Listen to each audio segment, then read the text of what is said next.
എല്ലാവർക്കും നമസ്കാരം. പ്രഭയായി നനച്ചതെല്ലാം all we ഇമാജിനസ് light എന്ന ഫിലിം ഇപ്പം കണ്ടിരുന്നു. നമ്മുടെ ഡിസ്നി ഹോട്ട്സ്റ്റാറിൽ ഓടിക്കൊണ്ടിരിക്കുന്ന സിനിമയാണ്.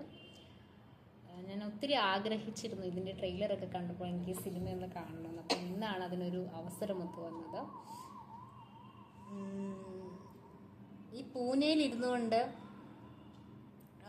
മുംബൈയിലെ ഒരു ജീവിതം കാണുമ്പോൾ ആക്ച്വലി എനിക്ക് പണ്ടായിരുന്നെങ്കിൽ എനിക്ക് ഇത്ര റിലേറ്റ് ചെയ്യാൻ പറ്റുമെന്ന് എനിക്കറിയില്ല. പക്ഷേ എനിക്ക് ഒത്തിരി ഒത്തിരി ഒത്തിരി ഒത്തിരി ഒത്തിരി അതായത് ആൾക്കൂട്ടത്തിനിടയിലും ഒറ്റപ്പെടുന്ന മനുഷ്യരെന്ന ആ ഒരു കൺസെപ്റ്റായി റിയലി അണ്ടർസ്റ്റാൻഡ്.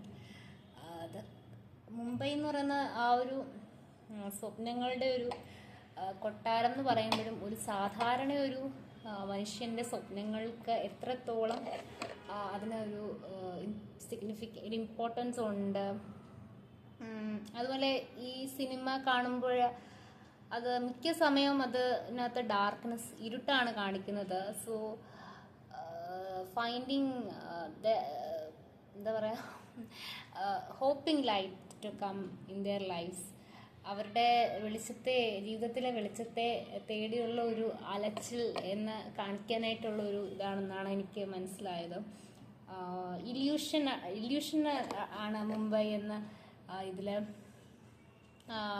3 ലേഡീസിൽ കൂടാണ് ഇതിൻ്റെ ആ ഒരു കഥ പോകുന്നത്. അതിലെ പ്രായമായ ലേഡി പറയുന്നുണ്ട് ഇങ്ങനെ, അതൊരു ഭയങ്കര മീനിങ് ആയിട്ട് തോന്നി എനിക്ക്.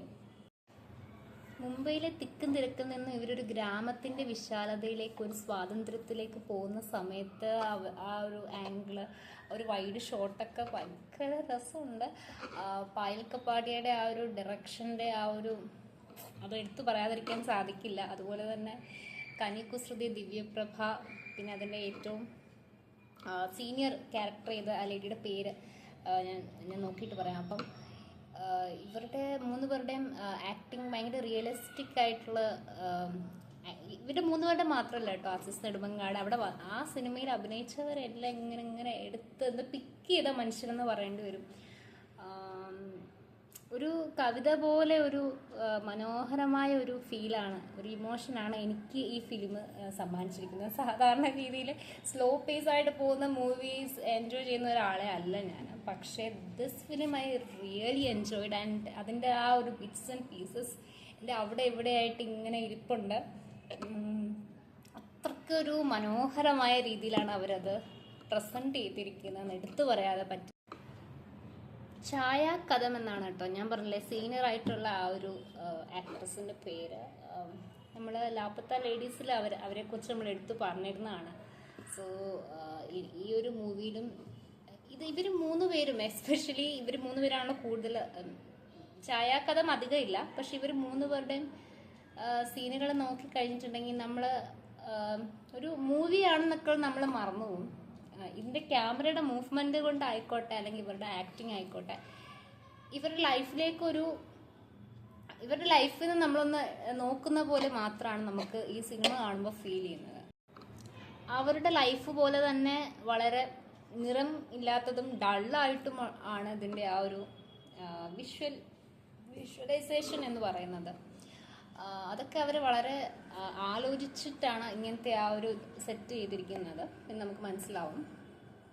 അതേപോലെ തന്നെ മറ്റൊരു ഇമ്പോർട്ടൻ്റ് കാര്യം എന്ന് പറഞ്ഞാൽ, നമ്മൾ കണ്ട് നമ്മളുടെ ബുദ്ധി ഉപയോഗിച്ച് മനസ്സിലാക്കിയെടുക്കാനാണ്. അതിൻ്റെ ലേറ്റർ ഫിലിമിൽ പോകുമ്പോൾ, ഫിലിമിൻ്റെ വേറെ ഭാഗത്തോട്ടൊക്കെ ചെല്ലുമ്പം ഒരു കടലിൽ നിന്ന് മുങ്ങി രക്ഷപ്പെട്ട ഒരു മനുഷ്യനുമായിട്ട് ഉള്ള ഒരു ഇമാജിനറി കോൺവെർസേഷൻ ഉണ്ട് കനികുസൃതിയുടെ. സോ ആ ഒരു ഭാഗം എന്ന് പറയുന്നത് എനിക്ക് മനസ്സിലായത് അത് അവരുടെ മൈൻഡുമായിട്ട് തന്നെ നടത്തുന്ന ഒരു കോൺവെർസേഷനാണ്. She such a strong lady. അതായത് അവർക്കൊരു ക്ലോഷർ ആവശ്യമുണ്ടായിരുന്നു അവരുടെ ഒരു മാരീഡ് ലൈഫിന്. അപ്പം അവരുടെ മൈൻഡുമായിട്ട് തന്നെയുള്ള ഒരു കോൺവെർസേഷനായിട്ടും അതിനൊരു ക്ലോഷറുമായിട്ടാണ് അവർ ചെയ്തതായിട്ടാണ് ഞാൻ മനസ്സിലാക്കിയത്. Later he understand herself that അവർക്ക് എന്തുകൊണ്ടാണ് ദിവ്യപ്രഭയോട് ചെറിയ ചെറിയ രീതിയിൽ ഫ്രസ്ട്രേഷൻ വന്നത്, because of the thing that lakhs in her life എന്നുള്ളത് അവർ റിയലൈസ് ചെയ്യുകയും മറ്റേ ദിവ്യപ്രഭയുടെ അനു എന്ന് പറഞ്ഞ ക്യാരക്ടറും അവരുടെ ബോയ് ഫ്രണ്ടിനും വേണ്ടിയിട്ടുള്ള എല്ലാ ബ്ലെസ്സിങ്സും സപ്പോർട്ടും അവർ കൊടുക്കുന്നുമുണ്ട്. സോ അതൊക്കെ ഇങ്ങനെയൊക്കെയാണ് എനിക്ക് മനസ്സിലായത്. പല രീതിയിൽ പല ലെവലിൽ വായിക്കാനായിട്ട് സാധിക്കും. സോ സിനിമ ആരെങ്കിലും കണ്ടില്ലെങ്കിൽ ഇതൊരു സ്പോയിലറാണ്. സാധാരണ ഞാൻ ഇങ്ങനെ വന്ന് സ്പോയിലേഴ്സ് പറയാറില്ല, പക്ഷേ എനിക്ക് എന്തുകൊണ്ടോ എനിക്ക് ഈ ഒരു സിനിമയുടെ കാര്യം പറയുമ്പോൾ അത് പറയാനായിട്ട് തോന്നി. ഇപ്പോൾ രണ്ടാൾക്കാർ തമ്മിലുള്ള കോൺവെർസേഷൻ്റെ ഇടയ്ക്കുള്ള സ്പേസ് കൊടുത്തിരിക്കുന്നതും മറ്റും നമ്മൾ കണ്ടുകൊണ്ടിരിക്കുന്ന ആള് ലൈവായിട്ട് ഇത് കണ്ടുകൊണ്ടിരിക്കുന്ന ഒരു ഫീല് നമുക്ക് ഒരു ബ്രില്യൻ്റ് ആയിട്ടുള്ള ഒരു ഡയറക്ഷൻ്റെ ഭാഗമാണെന്ന് പറയാതിരിക്കാൻ പറ്റില്ല. അതുപോലെ തന്നെ പാർക്കിലൊക്കെ ഉള്ള കനിയുടെ അസീസ് നെടുമങ്ങാടിൻ്റെ സീനൊക്കെ എന്ന് വെച്ചിട്ടുണ്ടെങ്കിൽ ഭയങ്കര കനിയുടെ മൈൻഡ് എന്ന് പറയുന്നത് അവിടെ ഭയങ്കര അവരുടെ ഉള്ളിൽ പൊക്കോണ്ടിരിക്കുന്ന കാര്യങ്ങൾ വളരെ ഇൻറ്റൻസ് ആയിട്ട് തന്നെ ഒരു പ്രേക്ഷകനെ കണ്ടുകൊണ്ടിരിക്കുന്ന ആൾക്ക് ഫീൽ ചെയ്യിക്കുന്നു എന്നുള്ളത് ഭയങ്കര ഒരു ബ്രില്യൻ്റ് വർക്കായിട്ട് എനിക്ക് ഫീൽ ചെയ്തിട്ടുണ്ട്. ചുരുക്കി പറഞ്ഞാൽ വളരെ സിമ്പിളായിട്ട് അവതരിപ്പിച്ച് വളരെ ഡീപ്പായിട്ടുള്ള കാര്യങ്ങൾ ഡിസ്കസ് ചെയ്യുന്ന ഒരു സിനിമയായിട്ടാണ് എനിക്ക് തോന്നുന്നത്. പിന്നെ ഇത് ഓരോരുത്തർ കാണുന്ന അനുസരിച്ച് ഇതിൻ്റെ അർത്ഥതലങ്ങൾ മാറുകയാണ്. നമുക്കിവിടെ ആരും ഒന്നും നമ്മളെ ഇങ്ങനെ ഇരുത്തി പഠിപ്പിക്കുന്നു അല്ലെങ്കിൽ പ്രീച്ച് ചെയ്യുന്നു ഒന്നുമില്ല. നമ്മൾ അതിന്ന് ക്യാരക്ടേഴ്സിൻ്റെ ഡീപ്പായിട്ടുള്ള അവരുടെ മൈൻഡ് വോയിസ് ഒന്നും അങ്ങനെയൊക്കെയാണ് നമ്മളാണ് അതിൽ നിന്ന് കാര്യങ്ങൾ എടുക്കുന്നത്. സോ നിങ്ങൾ തീർച്ചയായിട്ടും കണ്ടിരിക്കേണ്ട ഒരു സിനിമയാണ് all we imagine us light എന്ന് ഞാൻ പറയും. ഇതിലെ ലൈറ്റ് എന്നത് എനിക്ക് ഇതിലെ കനി കുസൃതിയുടെ ക്യാരക്ടറായ പ്രഭയാണ് ഫീൽ ചെയ്തത്.